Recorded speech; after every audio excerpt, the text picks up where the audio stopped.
Hi, this is a tutorial on how to install the Dell Activity Light. The Dell Activity Light is something that your teachers will ask you to install if they would like to use this feature on your Chromebooks.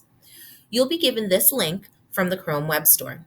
I'm going to click on the blue Add to Chrome button, and it's going to ask me if I want to add the app. I'm going to click Add App, and then it will download.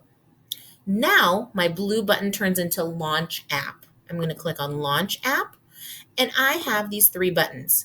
Blue, I need help. Red, I have a question. Or yellow, I need to talk to you. What this will do is it will turn on the light on the screen of my Chromebook so that my teacher can see it. The light can be found on the other side of my screen or the cover of my Chromebook. If I need to access this another day or I've closed it out and need to find it, I'm going to go down to the bottom left-hand corner, click on the launcher, and then click on the up arrow.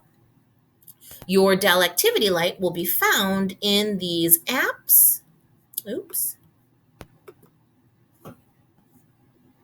Mine is found right here. I click on it, and that activates my buttons. If you've got any questions, ask a teacher. Have a great day, everyone.